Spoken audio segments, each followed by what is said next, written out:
My nipples look good on Uber Rock! Hey, I'm here with youth from Killing Joke. How are you doing? Hi, good. Stuck in a long accreditation queue, I've heard. Yeah, no worries. Terrible. Absolute Descent has been out for a few months now. When releasing a new album, are you confident in advance of its potential success? Or do you use the shows as a sense of telling you how you're doing? I'm generally confident, but you can't be too confident. I kind of make records for myself and what the band are doing, so don't really pay too much attention to where it may or may not go, because you never know. But I'm always confident that if I like it, someone else will like it. Sure, I hear you. I believe you started working on a new album at the beginning of this year. Yeah. When do you think it's going to see the light of day? Hopefully March, April next year. Another tour coming up? We've got one planned for around then, and we've got our documentary movie, Death and Resurrection show, released in some theatres, and we want to tie it in with that somehow. Amazing, awesome. Yeah. Has your attitude towards the legacy of Killing Joke changed since you started? I'd say it's got more concrete in a way. It is always ever changing, but the core root and the core philosophy just becomes more relevant, more vital, and more, real. Sure. And what for you are the fundamental differences between doing one of your own shows and playing a festival? What tweaks do you make? How do you decide on the set list? We've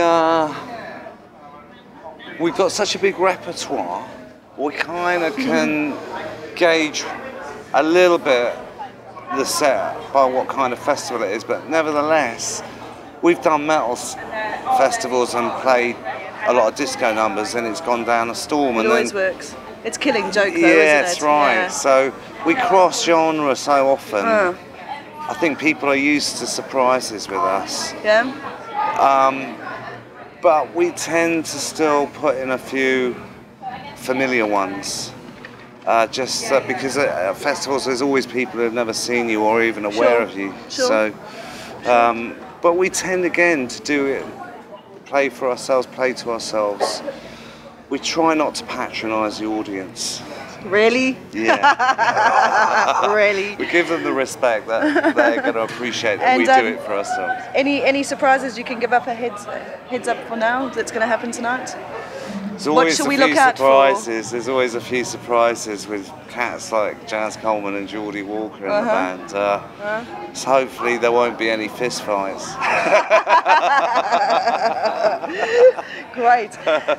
Factoring in a sub-sense and a visual side, do you think music videos are a necessity or an accessory in today's industry? There's a funny card that, it used to be frustrating in the 80s, 90s, where you get maybe 4 times the budget spent on a promo video that had nothing to do with you than you would to make the record. Yeah. And that built a certain amount of resentment. But I think when you do have a modest budget and you're working with people you want to work with, which you do these days, then it's another avenue of expression that adds to the whole thing. But it is a bit of an accessory, really. It can't really replace the live experience or even the records. No, definitely not. Yeah. Sure.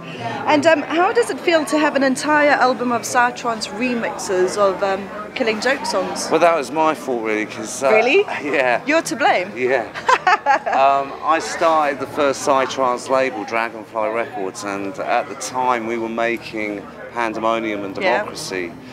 And that was what I was into, and so I kind of commissioned the remixes and put them out on my label.